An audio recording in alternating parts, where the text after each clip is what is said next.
hasrat seksual seseorang atau fungsi reproduksi secara paksa bertentangan dengan kehendak seseorang yang menyebabkan seseorang itu tidak mampu memberikan persetujuan dalam keadaan bebas karena ketimpangan relasi kuasa atau relasi gender yang berakibat atau dapat berakibat penderitaan baik secara fisik, psikis, seksual, kerugian secara ekonomi, sosial, budaya maupun politik. Nah, ketika merujuk pada definisi kekerasan seksual, hadirnya Undang-Undang TPKS ini kemudian menjadi paradigma baru dalam penanganan kasus KS.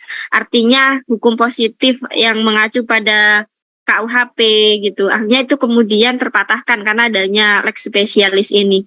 Tapi ketika diimplementasikan ternyata masih ada PR dari negara bagaimana mereka bisa menghadirkan 10 aturan turunan yang itu merupakan mandatnya Undang-Undang TPKS kawan-kawan. Ada 5 perpres salah satunya ya yang kebetulan dari undang-undang ini memandatkan 2 tahun setelah disahkannya Undang-Undang TPKS itu negara harus menghadirkan 10 aturan pelaksana. Tapi di target 2022 ini masih belum dikabulkan untuk menjadi aturan pelaksana yang diprakarsai oleh kementerian gitu. Nah, versinya kementerian yang prioritas adalah berbicara terkait pendidikan dan pelatihan APH sama terkait UPTD gitu. Sementara versinya lembaga layanan masyarakat yang paling penting dari implementasi Undang-Undang TPKS adalah bagaimana terumuskan PP terkait dengan tata cara gitu, tata cara karena di 9 bentuk yang diatur di dalam Undang-Undang TPKS ini tidak banyak masyarakat itu yang paham sebenarnya ketika ada peristiwa ini masuknya di jenis KS yang mana ya gitu. Nah, terkait poin penting dalam Undang-Undang TPKS sendiri, di sini ada kekhususan bahwasanya Undang-Undang TPKS ini mengkualifikasikan jenis tindak pidana beserta tindak pidana yang dinyatakan secara tegas sebagai tindak pidana kekerasan. Nah, mungkin yang juga cukup disayangkan di detik-detik akhir disahkannya Undang-Undang TPKS yang kemudian diundangkan pada Mei itu adalah di sini belum bisa mengakomodir terkait pasal perkosaan yang secara eksplisit disebut di 9 bentuk itu juga termasuk belum bisa mengakomodir terkait pemaksaan aborsi gitu. Itu masih menjadi isu yang sangat resisten gitu. Artinya ketika berbicara membangun layanan yang komprehensif untuk korban, Undang-Undang TPKS saya kira terkait perangkat pemulihannya itu masih cukup maju kawan-kawan. Tapi pada prakteknya ternyata mungkin banyak situasi yang ada satu celah di mana kasusnya itu nggak bisa dijangkau sama Undang-Undang TPKS. Jadi kita boleh euforia dengan adanya undang-undang ini, tapi kita harus tahu bahwa karena saya praktisi dan saya paham dialog dengan kawan-kawan sejawat itu, oh ada celah gitu. Karena salah satu tugasnya pengacara kan mencari kelemahan dari aturan itu sendiri. Ketika sebagai contoh misalnya perempuan dewasa, dia dihamili oleh seorang purna TNI kebetulan bulan dari 9 bentuk KS ini mana yang itu adalah masuk unsurnya. Ketika misalnya perempuan dewasa, dia udah dewasa, dia janda, tinggal sendiri sama anaknya yang usianya 6 tahun, kemudian dia dihamili sama seorang purna TNI gitu kan. Kemudian saya minta rekomendasi pasal ke Komnas gitu. Dari 9 itu mana nih yang masuk? Apakah eksploitasi seksual itu bisa menjangkau kerentanan itu? Sementara perempuan akan dihadapkan pada stigma janda dan kejadian berulang gitu. Nah, ternyata itu tidak bisa dijangkau kawan-kawan. Aspek kerentanan itu tidak bisa dijangkau oleh Undang-Undang TPKS. Oke, artinya dia terpaksa harus hamil dan itu tidak ada aspek hukum yang bisa menjerat pelaku. Itu kelemahannya termasuk pada penerapan kekerasan seksual berbasis elektronik. Di kekerasan seksual berbasis elektronik karena sudah ada Undang-Undang ITE, temuan dari kawan-kawan di lapangan ternyata ada dilematis di APH. Ada beberapa pasal itu yang ternyata ancaman hukumannya itu lebih lebih tinggi ITE daripada Undang-Undang TPKS gitu. Sementara ketika berbicara pemulihan, Undang-Undang TPKS itu lebih komprehensif daripada Undang-Undang ITE gitu. Nah, ini mungkin akhirnya kita akan dihadapkan pada kajian-kajian atau ketika berhadapan dengan realitas. Oh, oke, kita harus bisa memadupadankan, kita harus bisa menemukan irisan-irisan mana yang sekiranya itu yang paling dibutuhkan oleh korban pada aspek pemulihan maupun penegakan hukumnya. Kemudian poin penting di Undang-Undang TPKS sendiri, tidak dapat dilakukan penyelesaian di luar proses hukum. Nggak ada restoratif justice untuk kasus-kasus kekerasan seksual. Ketika misalnya dia adalah ABH ya, anak berhadapan dengan hukum, maka dengan mengacu pada sistem peradilan pidana anak, seringkali orang tua itu mensituasikan kawin itu sebagai solusi gitu kan. Dianggap bahwa salah satu cara memutus rasa malu atau stigma masyarakat ya dengan cara menikahkan pelaku dan juga korban. Nah, ini kemudian kaitannya dengan tingginya angka dispensasi nikah di pengadilan agama. Tahun 2019, 2020 sampai dengan 2021 ini kenaikan angka kawin anak itu hampir 300%-nya. Salah satunya adalah mungkin sumbangsinya kawan-kawan Kongres Ulama Perempuan Indonesia ya, ketika dia salah satu di arah gerakannya KUPI di kongres yang pertama itu adalah mendorong pendewasaan usia perkawinan yang tadinya 16 untuk perempuan batasnya kemudian bisa menjadi setara 19 tahun, tapi konsekuensinya adalah semakin tingginya praktek-praktek kawin anak yang kemudian semangatnya adalah Mahkamah Agung itu menerbitkan pedoman hakim mengadili perkara dispen gitu. Kemudian yang penting di Undang-Undang TPKS juga masalah restitusi diberikan oleh pelaku sebagai ganti kerugian bagi korban. Nah, mungkin kawan-kawan kalau misalnya tahu kasus SPI Malang, itu korban sudah mendapatkan restitusinya gitu ya. Jadi kalau misalnya orang selalu berpikir bahwa ketika misalnya korban menuntut ganti rugi, akhirnya dia itu kemudian dijadikan sebagai suatu pilihan. Kamu mau pilih duit apa pilih cabut laporan gitu kan.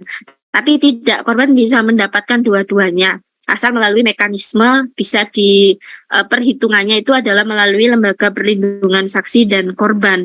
Jadi mulai dari dia datang ke kepolisian, jarak dia dari rumah itu berapa kali dia harus bolak-balik dari rumah untuk BAP, atau bahkan LPSK itu kawan-kawan punya mekanisme ketika menghitung kerugian sifatnya imaterial. Nah, misalnya imaterialnya itu selap udaranya robek gitu kan, dalam artian tidak perawan, tidak lagi virgin. Nah, mekanisme itu misalnya dilihat dari operasi keperawanan itu berapa. Nah, itu bisa dituntutkan kerugian imaterialnya gitu. Jadi bisa sangat rinci sekali terkait berbicara terkait kerugian yang harus dibayarkan kepada korban dari pelaku kekerasan. Ketika pelakunya nggak mampu bayar, gimana Mbak? Maka itu menjadi tanggung jawab negara melalui kompensasi. Kalau kompensasi itu sifatnya dari negara kepada korbannya. Kemudian kekhususan yang lain mengatur hukum acara yang komprehensif, selain dia substansi unsur pidana, tapi juga mengatur hukum acaranya gitu. Pengakuan dan jaminan hak korban termasuk terkait kondisi khusus yang dibutuhkan oleh korban. Nah, ini terkait bentuk-bentuk tindak pidana kekerasan seksual, ada sifatnya pelecehan seksual non-fisik, pelecehan seksual fisik, pemaksaan kontrasepsi, sterilisasi, pemaksaan perkawinan, penyiksaan seksual, eksploitasi seksual, perbudakan seksual, kekerasan seksual berbasis elektronik. Oh, ternyata dan beberapa tindak pidana TPKS lainnya yang diatur di dalam Undang-Undang TPKS. Nah, ini kemudian menjadi tugas berat tidak hanya bagi lembaga penyedia layanan pemerintah, tapi juga lembaga penyedia layanan masyarakat itu bertambah PR-nya gitu ya. Mungkin dari sisi kelembagaan, nah WCC udah belum gitu. Misalnya kayak WCC kita refleksikan di internal, kita udah bisa memahami nggak ya ketika misalnya ada aduan kasus masuk, kira-kira kliennya masuk di TPKS yang mana ya? Jangan sampai kita pendamping di internal itu akhirnya ribut menentukan jenis mana nih KS-nya. Terus belum lagi nanti ada undang-undang perlindungan anak yang itu juga lex spesialis, sama halnya dengan TPKS gitu. Saya pernah ada klien itu, dia anak usia kelas 6 SD diperkosa sama kakek-kakek parubaya. Habis itu saya minta dari dinas terkait itu bikin case conference. Nah, di case conference itu ada satu peksosnya itu tanya, lah kalau misalnya apa dia mau dapat layanan safe aborsi, kenapa kok tidak diterapkan pasal perkosaan gitu? Kenapa kok yang diterapkan itu persetubuhan anak di bawah umur gitu? Ini kemudian menjadi gagal pahamnya adalah dianggap bahwa persetubuhan anak di bawah umur itu bukan perkosaan gitu. Padahal persetubuhan anak di bawah umur ya sudah jelas itu adalah bentuk perkosaan gitu. Tidak mesti perkosaan itu harus ada pemaksaan secara fisik, tidak kawan-kawan gitu. Jadi banyak sekali jurisprudensi yang sudah dihasilkan oleh Mahkamah Agung bahwasanya perkosaan itu tidak melulu dengan cara memaksa secara fisik ataupun ancaman yang harus kontak fisik gitu. Dengan cara dia memanfaatkan kepercayaan, kekuasaan sama otoritas itu juga bisa disebut sebagai bentuk perkosaan. Kemudian di sisi paradigma perubahan paradigma sistem dan strategi aparat penegak hukum, restitusi ini kemudian harus menjadi tanggung jawab APH mulai dari tahap pemeriksaan di kepolisian sampai dengan di pengadilan, mengawal, memastikan informasi terkait pemberian restitusi, syarat khusus bagi penyidik. Penyidik itu harus punya integritas dan kompeten dalam penanganan kasus-kasus KS gitu. Kalau misalnya dulu sejak disahkannya Undang-Undang Sistem Peradilan Pidana Anak, maka ada hakim tersertifikasi SPPA, ada advokat yang tersertifikasi dia pernah ikut pelatihan Sistem Peradilan Pidana Anak. Nah, di Undang-Undang TPKS ini juga begitu, memaksa negara itu untuk bisa merumuskan bagaimana pendidikan dan pelatihan itu terstandarisasi untuk penanganan KS, nggak hanya APH-nya, tapi juga lembaga layanannya. Kemudian konvergensi dan kolaborasi. Jadi kalau tadinya itu pendamping itu dianggap sebagai ancaman oleh penyidik, maka di tingkat kepolisian pendapat pendamping itu bisa menjadi pertimbangan keyakinan penyidik pada tahap pembuktian di kepolisian gitu. Jadi tidak dianggap sebelah mata lagi. Kalau misalnya dulu peran-peran pendamping korban karena dia adalah pekerja sosial, paralegal, itu sering dianggap sebagai ancaman gitu. Ini gara-gara didampingi nih kayak gini nih, nggak mau cabut kasus nih, seperti itu kawan-kawan. Nah, ini kemudian selain diakomodir peranannya melalui peraturan Mahkamah Agung tentang bagaimana hakim mengadili perkara perempuan, di Undang-Undang TPKS ini semakin diperkuat lagi fungsi-fungsi keparalegalan ataupun pekerja sosial. Kemudian perlindungan sementara.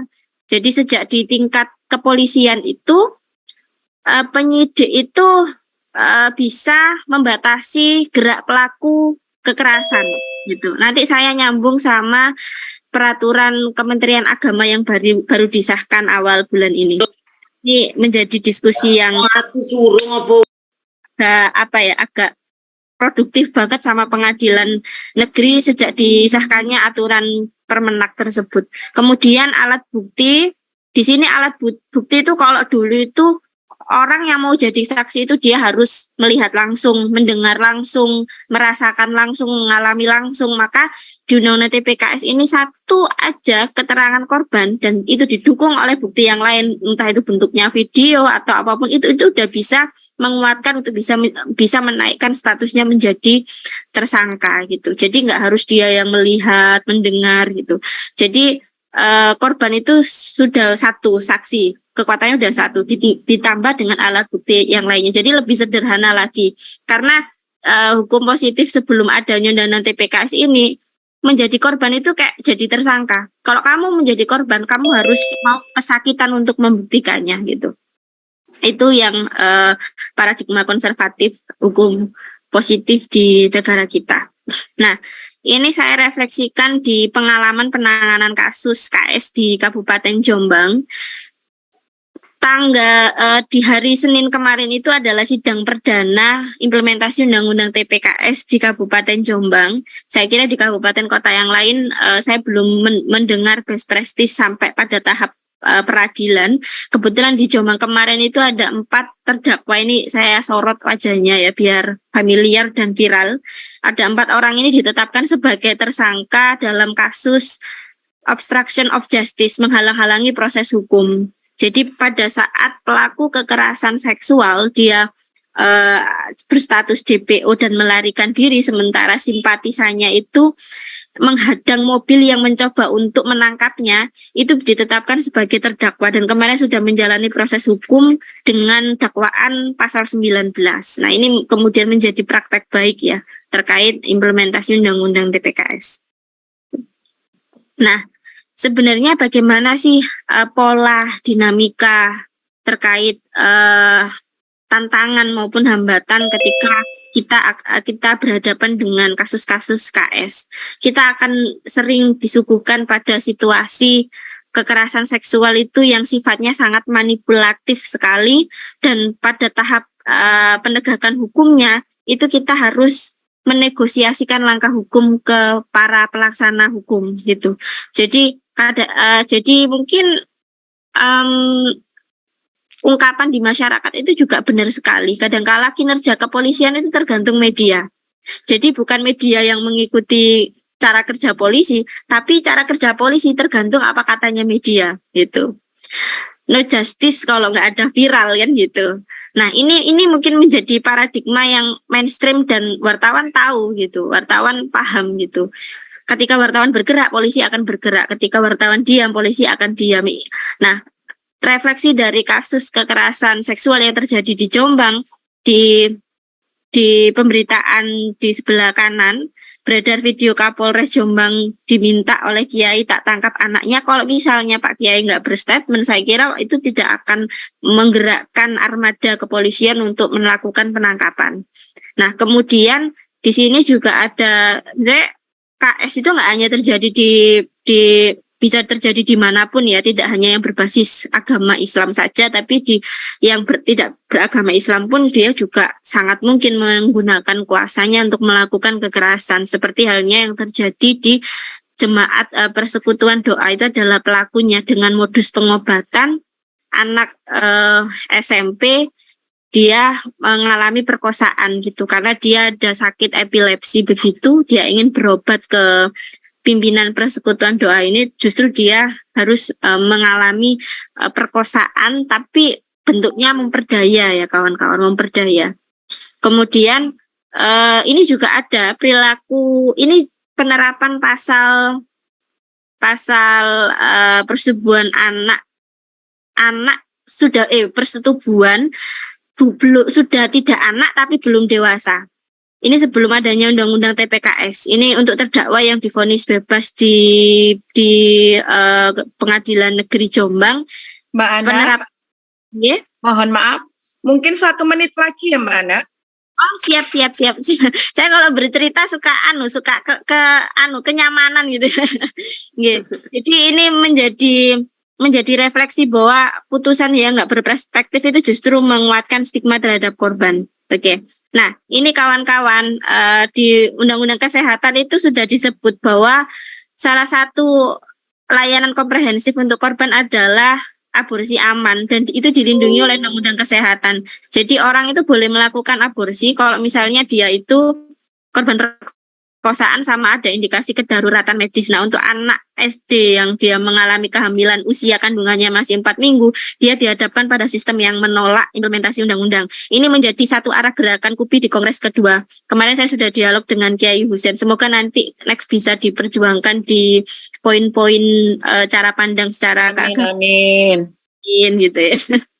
Nah, ini kekerasan itu terfasilitasi oleh dunia digital. Jadi kita punya tubuh itu nggak hanya tubuh fisik kawan-kawan, tapi juga tubuh digital.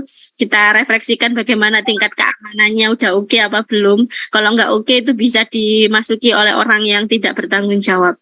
Ini terkait referensi PERMA.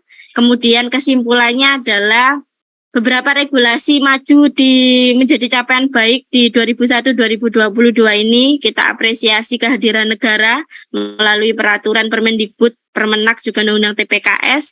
Beberapa rekomendasi yang mungkin kita bisa refleksikan dalam peranan kita sebagai mahasiswa mendorong terbitnya peraturan di internal kampus untuk PPKS sebagai mandat undang-undang, terlibat substantif mengawal substansi aturan internal di kampus, menguatkan kapasitas sivitas akademik terkait substansi Undang-Undang TPKS dan Permen, penguatan layanan korban, juga mengkampanyekan kesadaran hak sebagaimana diskusi produktif pada malam hari ini. Itu refleksi dari saya, Mbak Nuril. Terima kasih.